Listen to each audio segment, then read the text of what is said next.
5% battery life. But I wanted to share this with you. It's a part of the broadcast from the White House where our own She Trucking is there talking about trucking, minority women in trucking, and how important it is, some of the changes that needs to be made. So I'm going to share a little bit of with you before my battery dies, okay?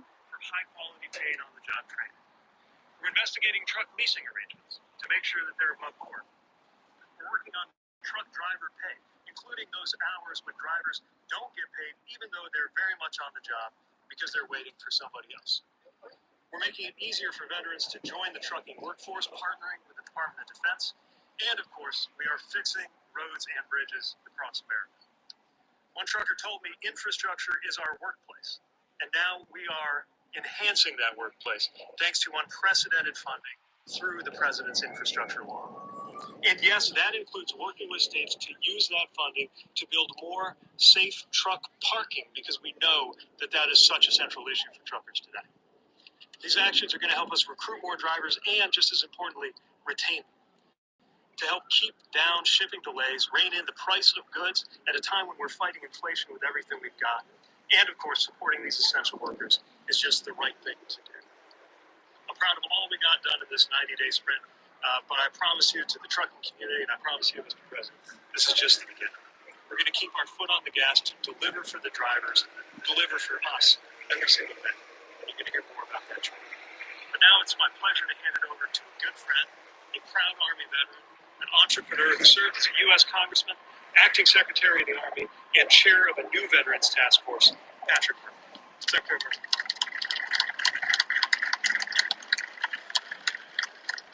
Thank you, Secretary, Mr. President, and Maria. It is great to be here. I just want to begin by saying thank you to Secretary QueenJoJon. For our brother and sister veterans, he is truly one of the leading voices of the 9/11 generation. So, Secretary, thank you for your leadership in that introduction. And I also want to thank the White House National Economic Council for doing phenomenal work around Task Force Movement, which we're here today to discuss and launch. When you look at the Secretary mentioned Lola Ann over there. Lola Ann's 8 years old. I tried to get her to say, "Go Army, beat Navy." She comes from a Navy family. Jada next to her is ready to say she's 6. Jada's ready to say it. But Mr. President, I know you asked for a nonpartisan event, so I'm not allowed to say that, but I apologize for going off script. Being a Secretary is Army versus Navy, but we're all brothers and sisters in that profession. And that profession is incredibly important to the trucking industry. In fact, that's an industry that my grandfather, when he came back Can you guys hear? World War II Pacific, came back and was a trucker with the Teamsters 107 in Philadelphia. And they drove for A&P supermarkets. And then my dad came back from the Navy. He also joined and was a trucker, but first was a police officer in Philadelphia, going to signs to make ends meet. Went with trucking on weekends.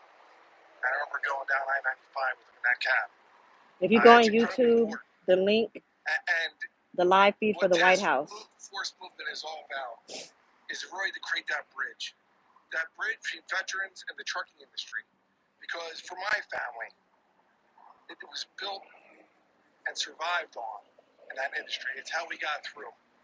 And I will tell you, it's that bridge that needs to be more accessible to our brother and sister veterans. It is that bridge that needs to make sure we launch this and make it happen for the next generation of truckers, whether it's Lola or Jada in the crowd. And that's what today's announcement's about. That is what this work will be for. And I will tell you, when Secretary Pete came back from Afghanistan, when I came back from Iraq, we committed ourselves to public service. We committed to be there for my battery is going to die, to make sure that although we made but